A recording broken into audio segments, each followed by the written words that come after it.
critical insight into the biggest story, not just in Hong Kong, but also the rest of the world. And share views from key newsmakers. ViuTV News every night on ViuTVSix. On the road to becoming the best in the field, we pledge to revamp the world through television. We pave roads between humans and nature. We speak the same language. We build a tunnel to the other side of the world, reveal thought-provoking images that you can't look away. Welcome to the ViuTV News Roundup. ViuTV6. Connect the world. We are one.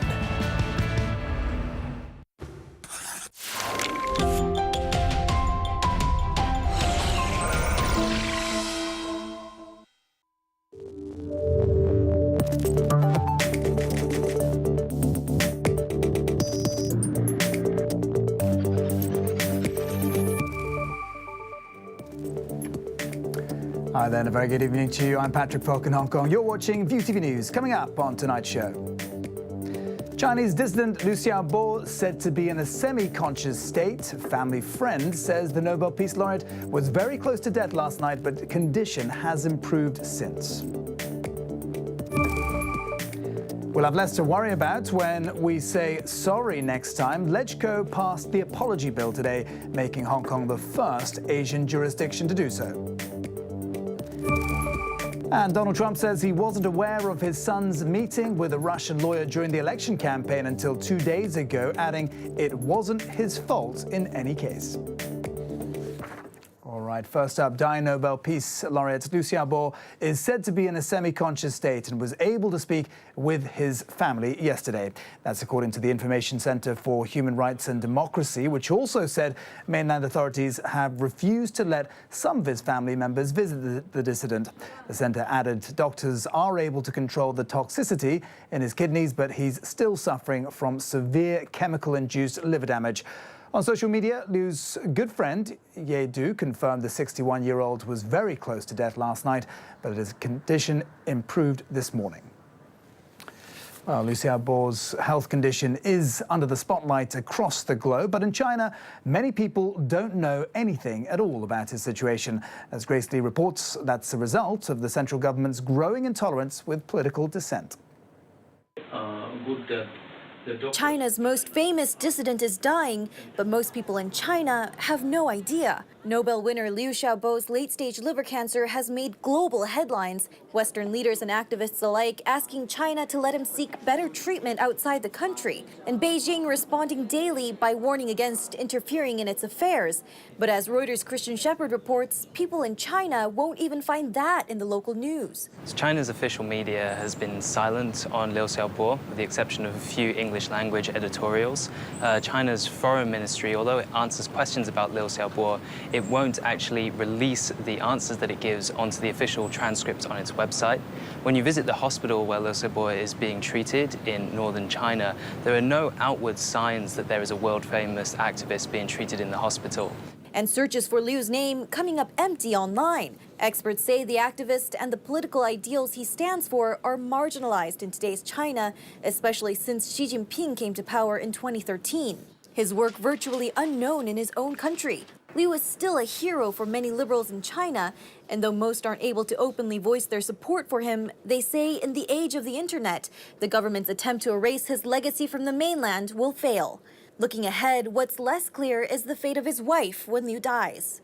Ever since Liu Xiaobo won the Nobel Peace Prize in 2010, his wife Liu Xia has been under effective house arrest.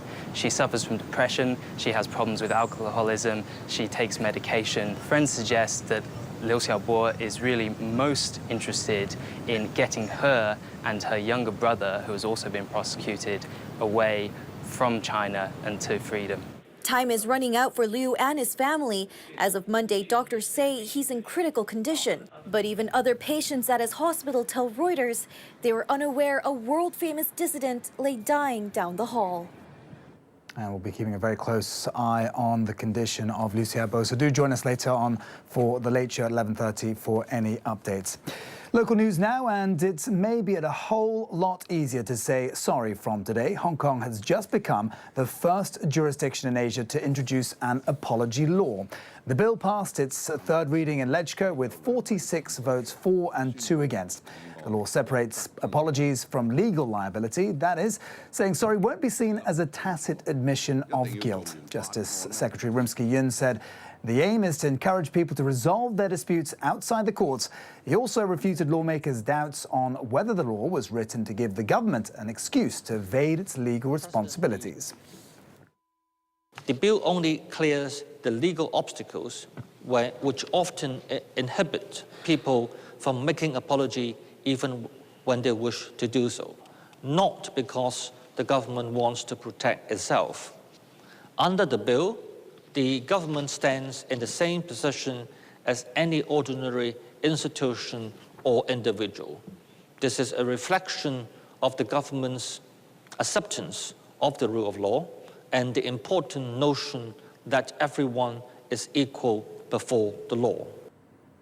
Well, pedestrians may find themselves apologising a lot more to traffic authorities after police kicked off a 7-day crackdown on jaywalking today aimed at reducing traffic accidents. The campaign targets pedestrians who don't follow traffic lights and regulations. Verbal warnings rather might be given to minor or first offenders, but you probably don't want to test it. You could end up in court with a fine of up to $2,000. Over the next week, more police officers will be stationed at major crossings and intersections. To the US next, and the latest on Donald Trump Jr.'s meeting with a Russian lawyer during the 2016 election campaign. In an interview, the president said he was unaware the meeting ever took place until a couple of days ago.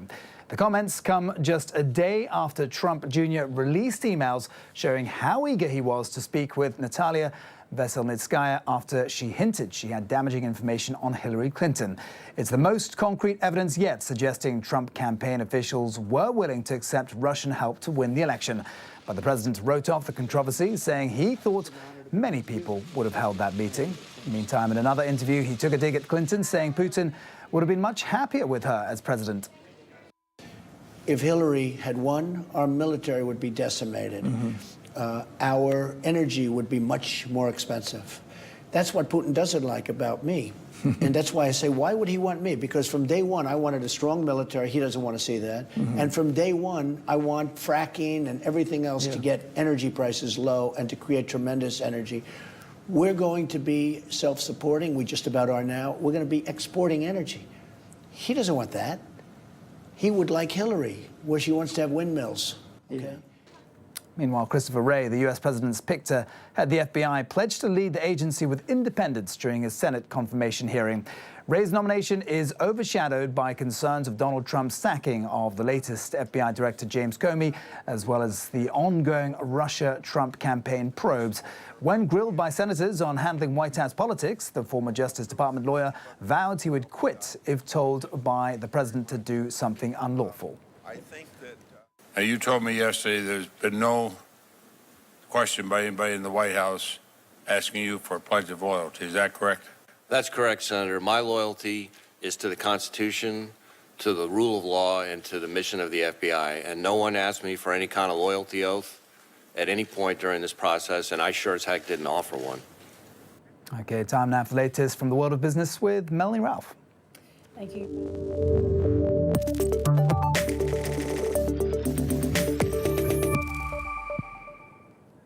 Well, we start with a look at local market action. Another great day for the Hang Seng today. The benchmark hitting fresh 2-year highs, up over 1%. Consumer cyclicals and energy stocks the main gainers. But we did see all sectors gaining across the board following the broader positive market sentiment today. China Shenhua Energy, one of the stocks topping the leaderboard today. Shares rose over 3%. Well, the gains today came on the back of some upbeat data out of the mainland. June trade figures released today beat expectations. Exports rose 11.3% from a year earlier, while imports expanded 17.2%. The data suggests the economy is holding up well thanks to firmer global demand, but economists aren't quite as optimistic about the outlook. The cooling property market and a crackdown on risky lending are expected to translate to slower growth. By contrast, Fed Chair Janet Yellen says the US economy is in good enough shape for a rate hike, adding that the central bank can begin winding down its massive bond portfolio. But she warned low inflation and a low neutral rate may leave the central bank with little leeway to raise interest levels much further. A lower neutral rate, which neither encourages nor discourages economic activity, means the Fed may have to slow the pace of rate hikes down the road. The FOMC and its principles for normalization of monetary policy has clearly indicated that it intends to return over time to a primarily Treasury-only portfolio. To Singapore next, where a former banker at the centre of investigations into the scandal-ridden Malaysian sovereign wealth fund 1MDB was sentenced by a court to 4.5 years jail. That's after he pleaded guilty to money laundering and cheating. 34-year-old Yao Jiawei was already serving a 30-month term for urging witnesses to lie to the police and for trying to destroy evidence. Prosecutors say Yao was key in the illicit transfer of 1MDB funds while working as a wealth manager at the now-defunct BSI Bank Singapore. The case was related to 2 transactions that appeared to cover up the transfer of $1 billion belonging to 1MDB into a bank account controlled by business and 1MDB advisor Low Teck Cheo. Now, the State Funds Advisory Board was chaired by Malaysian Prime Minister Najib Razak. Meantime, property developers in Singapore are eyeing a sector turnaround following a losing streak that's lasted more than 3 years. Experts say the market could be bottoming out, at least in the high-end space. Developer Gukoland is certainly testing demand. It's asking $72 million for its Woolwich residence penthouse in the Tanjong Pagar region. The 3-storey unit comes with a private pool and is tipped to become the island's most expensive apartment. But you might still consider it a bargain. Prices in Hong Kong have tripled in the past decade. Singapore prices rose just 29%. Well, while high-end property is out of reach for most, luxury and designer goods are becoming more accessible to the masses thanks to a growing resale market. Angela Moore reports. Chanel, Gucci, Louis Vuitton, they are all top-of-the-line luxury handbags that usually retail for hundreds or thousands of dollars each. In the past, only a few people could afford these highly coveted handbags, but now a crop of new businesses is breaking down the barriers to luxury and is changing the way people shop. The Real Real is one of the new e-commerce sites that sells previously owned designer luxury goods at a discount. And the company's founder and CEO, Julie Wainwright, is the market leader. And for the consumer,